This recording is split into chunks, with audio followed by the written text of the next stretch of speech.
तो कक्षा 9 की गणित में आज हम पढ़ेंगे अध्याय पहले का नाम है आपका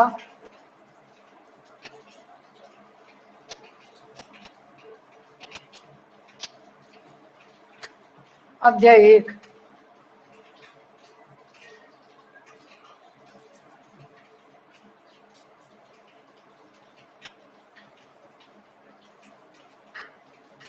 संख्या पद्धति। तो यहाँ हमें संख्याओं के बारे में पढ़ना है। तो चूंकि आपने देखा होगा, सबसे पहले अपन बात करें अंक की। अंक कितने होते हैं? तो अंक कितने होते हैं? 0, 1, 2, 3, 4, 5, 6, 7, 8, 9। तो आपके जो 10 अंक होते हैं, और जब इन 10 अंकों को मिलाते हैं तो क्या बनती हैं आपकी संख्याएं। तो सबसे पहले गिनती वाली संख्याओं को हम प्राकृतिक संख्याएं बोलते हैं।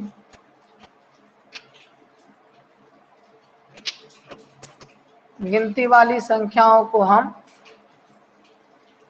प्राकृतिक संख्याएं बोलते हैं। और प्राकृतिक संख्याएं आपकी 1 से स्टार्ट होती हैं। 1, 2, 3, 4, 5, 6 और कहाँ तक जाती हैं? तो जी अनंत तक जाती हैं। और सबसे छोटी प्राकृतिक संख्या आपकी 1 है, और सबसे बड़ी प्राकृतिक संख्या बताना संभव नहीं है। और प्राकृतिक संख्याओं के बाद आता है आपकी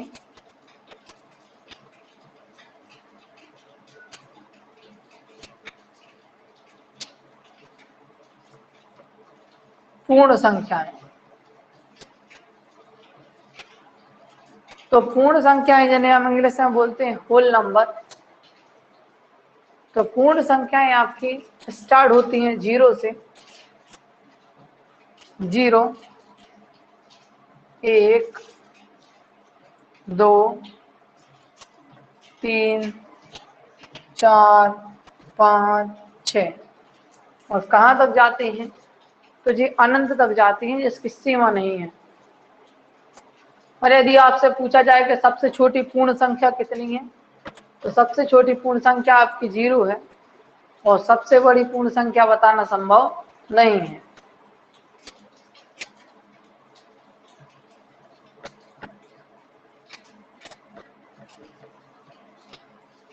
इसके बाद आते हैं आपके पूर्णांक। तो पूर्णांक क्या कहलाती हैं? तो ऐसी संख्या जिनमें 0 भी शामिल हो, और 0 के साइड वाली संख्या है धनात्मक।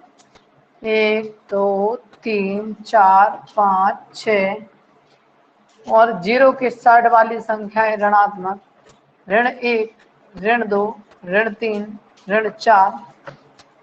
तो ये कहलाते हैं आपके पूर्णांक। 0 की इस साइड वाली संख्याएं आपकी धनात्मक होती हैं, और 0 के इस साइड वाली संख्याएं आपकी ऋणात्मक होती हैं। और यदि हम उनमें 0 और शामिल कर दें तो वो आपके क्या बन जाते हैं? पूर्णांक। तो प्राकृतिक संख्याओं के बारे में हमने देखा, पूर्ण संख्याओं के बारे में देखा, फिर हमने पूर्णांक के बारे में देखा। और पूर्णांक के बाद आता है आपकी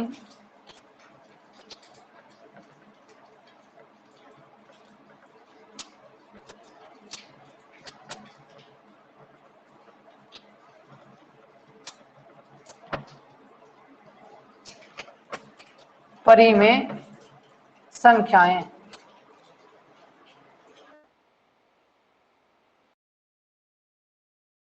संख्याएं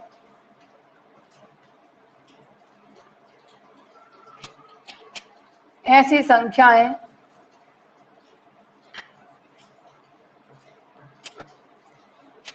जिन्हें हम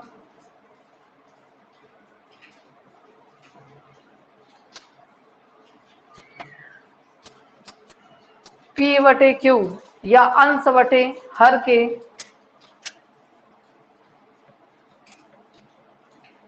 रूप में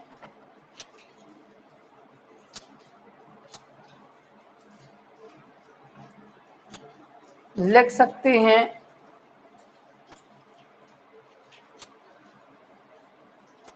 उन्हें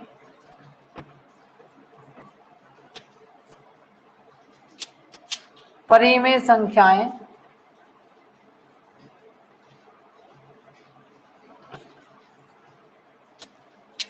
कहते हैं।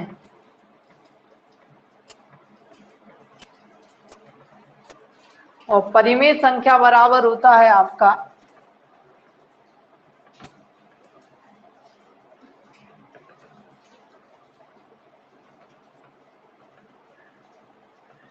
P बटे Q, जहां Q बराबर नहीं है 0 के। तो ये आपकी कहलाती हैं परिमेय संख्याएं। और परिमेय संख्याओं के बाद आपकी आती हैं अपरिमेय संख्याएं। परिमेय संख्याओं के बाद आती हैं आपकी अपरिमेय संख्याएं। तो अपरिमेय संख्याएं वो संख्याएं हैं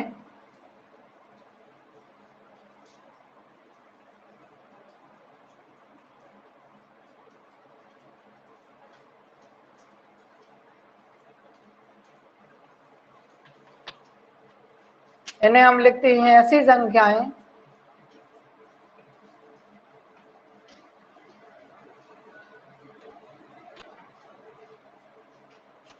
जिन्हें हम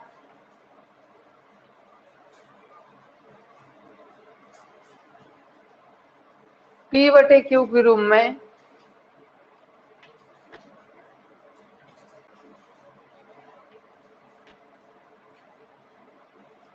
नहीं लिख सकते।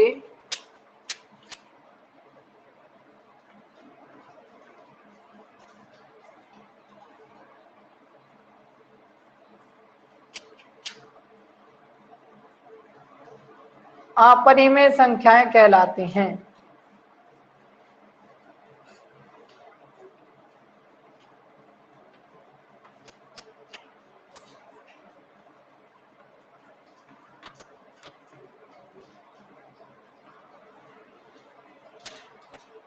और उदाहरण आप लिख सकते हो जैसे कि वर्गमूल 2, वर्गमूल 3 और पाई।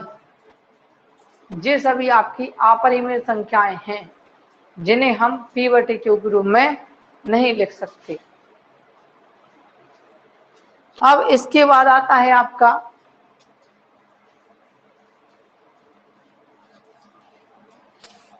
परिमेय संख्याओं का दशमलव निरूपण होता है। परिमेय संख्याओं का क्या होता है? दशमलव निरूपण।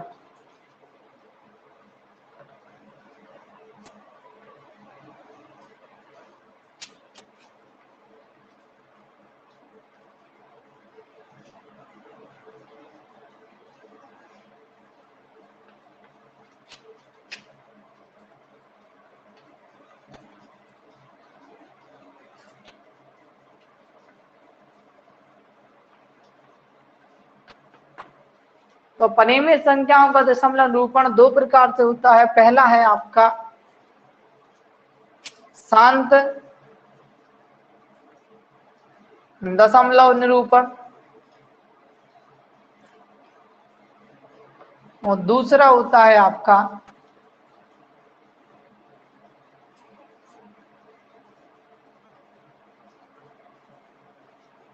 अशांत दशमलव निरूपण। अब हम कैसे कहते हैं कि कोई भी परिमेय संख्या का दशमलव प्रसार शांत दशमलव प्रसार है या अशांत दशमलव प्रसार? तो उसके लिए जैसे आपको कोई भी एक संख्या दी है, जैसे लिखा है आपका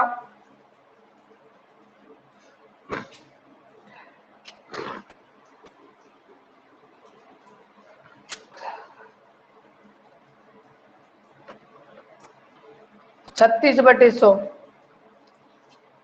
36/100 का दशमलव प्रसार शांत है या अशांत? तो इसको निकालने के लिए हम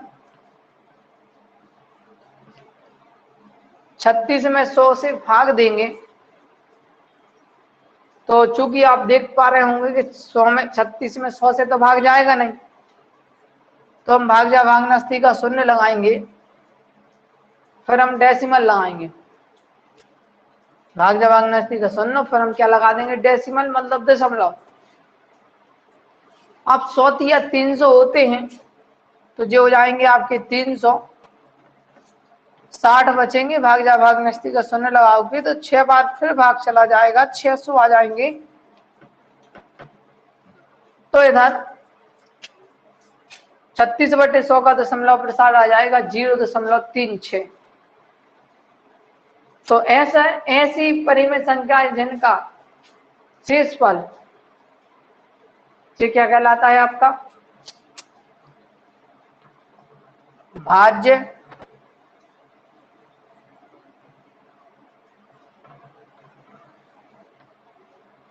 भागफल भाजक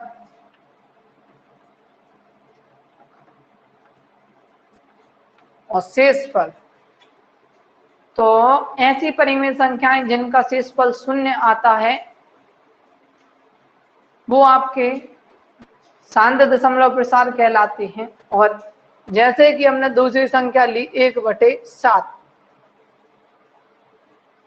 तो 1/7 का अर्थ है 1 में हमें काय का भाग देना है? 7 का। तो हम भाग्य भागनस्ती का शून्य लगा देंगे, फिर दशमलव लगा देंगे, इधर हो जाएंगे आपके 10। 7 एकम 7 हो जाएंगे, 10 में से 7 घटाओगे तो 3 बचेंगे, भाग्य भागनस्ती का शून्य आ जाएगा, 7 3 हो जाएंगे आपके 21, और बचेंगे आपके कितने? 9।